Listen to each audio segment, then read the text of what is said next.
Ang sarap pala, lalo na pagpaikot-ikot na siya sa loob. Oo naman iha, aba kahit ako ay 60 na, ay kaya ko pang makatatlo. 13 pa lang ako nang mapadpad ako dito sa bahay aliwan. Iniwan kasi ako dito ng aking ina. Ngunit hindi na ako binalikan.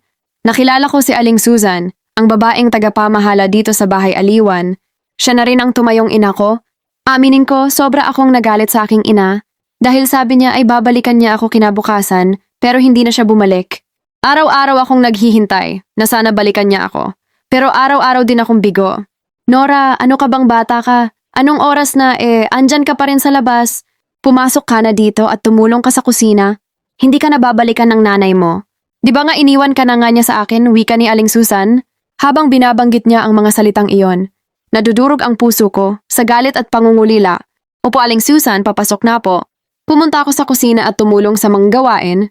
Naghugas ako ng MG pinggan at pagkatapos ay sinunod ko naman ang mga banyo. Kapag may pagkakataon ako ay sumisilip ako sa loob ng aliwan. Nakikita ko ang mga babaeng sumasayaw sa ibabaw ng entablado. Maraming pumapalakpak na mga kalalakihan.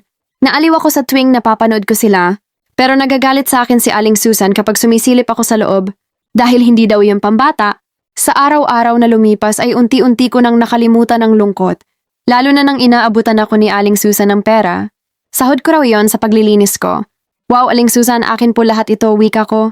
Oo Nora, sayo iyan, ipunin mo yan at ibili mo ng gusto mo, wika ni Aling Susan. Sumapit ang ika-16 kong kaarawan, maalindog na ang aking pangangatawan. At marami nang nabibighani sa akin. Nora, napakaganda mo na ngayon. Gusto mo bang magtrabaho sa aliwan? Para mas malaki ang kitain mo? Sigurado dadami ang customer natin. Wika ni Aling Susan? Ano naman hong trabaho, wika ko. Ano pa, sasayaw ka lang sa taas ng entablado. At pagkatapos nun kung sino gustong mag-table sa'yo, doon ka may tip yun, sa'yo na. At kapag sinabi na lalabas kayo, jugjugan yun mas malaki. Pero ikaw na ang magdedesisyon nun. Kasi katawan mo yan, wika pa niya. Ganun lang po ba Aling Susan? Sige ho, gusto ko ngang sumayaw eh. Gusto kong makaipon. Malay niyo makabili ako ng sarili kong bahay, wika ko. Hehehe, tama yan. Matuto kang mangarap Nora, wika ni Aling Susan. At sabay opo ako. Isang gabi, malaki ang problema ni Aling Susan. Hindi kasi pumasok si Rexy. Siya kasi ang dancer for the night. Dumadami na ang mga tao para manood, pero wala pa rin si Rexy. Kaya agad akong pinuntahan sa kusina ni Aling Susan. Nora, pasigaw nitong tawag sabay lingon ko. Bakit po Aling Susan, ano po problema? Humahangos po kayo dyan? Ay nako Nora, malaki talaga ang problema ko. Halika at may sasabihin ako sa'yo, wika ni Aling Susan. At agad-agad akong sumunod kay Aling Susan. Ano po magagawa ko Aling Susan? Hay, nako Nora, ikaw na lang ang pag-asa ko. Dahil wala si Rexy, walang buhay sa aliwan. Di ba gusto mong sumayaw? Wika pa ni Aling Susan. Oho, kaso hindi naman ako marunong sumayaw. Paanong gagawin ko sa taas ng entablado? Hindi naman kasi ako nakakapagsanay kung paano ang tamang pagsayaw. Iniisip ko na baka pagtawanan lamang ako pag nasa taas na ako. Ngunit pinapalakas ni Aling Susan ang aking loob. At isinama niya ako sa dressing area. Bakla, halika rito, ayusan mo si Nora. Bihisan mo ng bagay sa kanya dahil wala si Rexy. At turuan mo na rin kung anong sayaw ang gagawin niya, madali ka. Natataranta na wika ni Aling Susan. Opo Aling Susan, pati ako natataranta sa'yo, wika ni bakla at sabay tawag sa akin. Inayusan niya ako na parang Diyosa. Na kahit ako ay hindi makapaniwala sa aking itsura.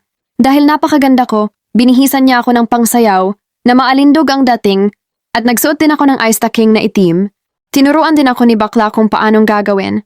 Kahit papaano ay may natutunan naman ako. Makalipas ng 1 oras ay sumisigaw na si Aling Susan, kailangan ko na raw na pumunta sa backstage. Dahil ako na ang susunod, dahil ito ang kauna-unahan kong pagsayaw ay sobra akong kinakabahan, kaya nang ako ay pumasok na sa entablado. Itinutok sa akin ang ilaw at kitang-kita ang aking alindog, maraming napatulala, maraming humanga, marami din ang pumapalakpak, kaya ginanahan ako sa aking ginagawa. Ganito pala ang pakiramdam kapag gusto ka ng tao, mas ginaganahan ako. Kaya nang pagkatapos ko, ay agad akong nagpunta sa dressing room. Maya-maya pa ay pumasok si Aling Susan at tuwang-tuwa sa saya. Grabe ka Nora, sobrang ganda mo. Sobrang galing mo pa, halos lahat ng nanood sa'yo ay napatayo. Wika ni Aling Susan. Talaga po Aling Susan, kinakabahan nga ako eh. Pero salamat. Good news dahil andyan si Don Ellie. Gusto kang makatable? Isang matandang mayaman, wika pa niya. Talaga po. Sige magbibihis lang po ako, wika ko. Maya-maya pa ay lumabas na ako. Ipinakilala ako ni Aling Susan kay Don Ellie. Habang nakaupo ako sa kanyang table, Inalok niya ako ng iba't ibang inumin, pero dahil hindi naman ako umiinom ay juice lamang ang hiniling ko. Napakaganda mo, iha, nakakabighani ka. Pwede bang mailabas ka kung sakali? Kahit magkano ay ibibigay ko. Pumayag ka lang, wika ng lalaki. Talaga po, Don Ellie, kahit magkano ulit ko?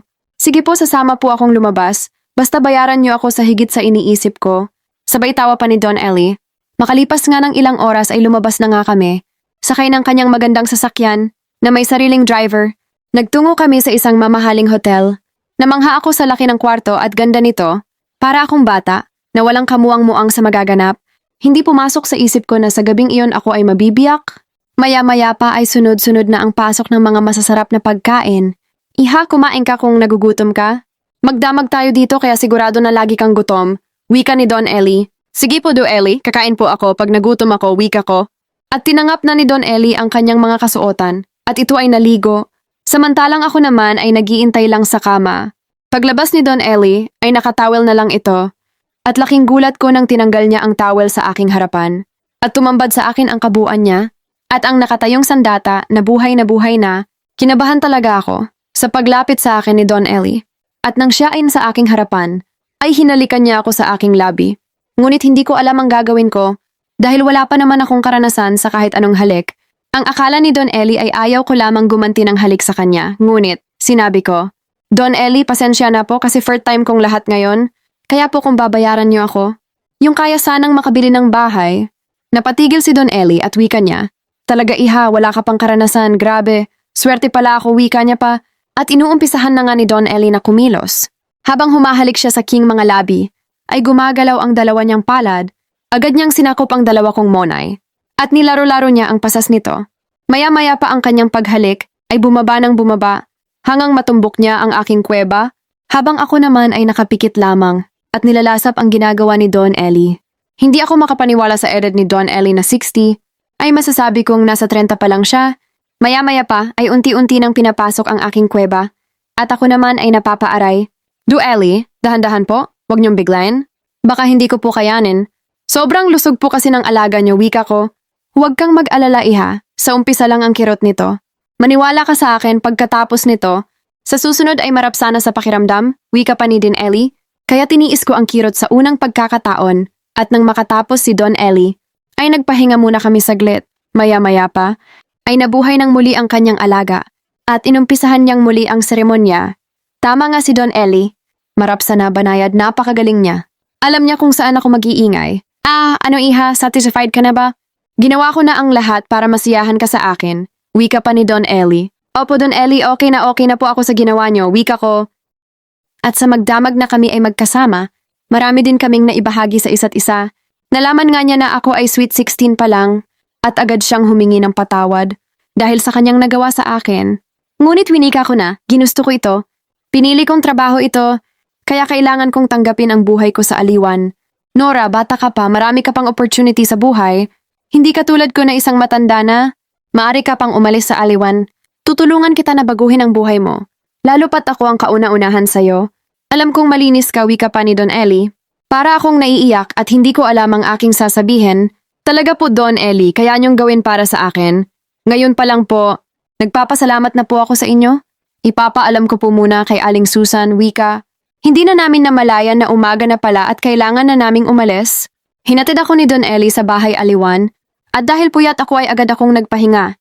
Habang nagpapahinga ako, hindi mawala sa isip ko ang mga sinambit ni Don Ellie. Iniisip ko, kung ito ay isang panaginip, wag na sana akong magising pa.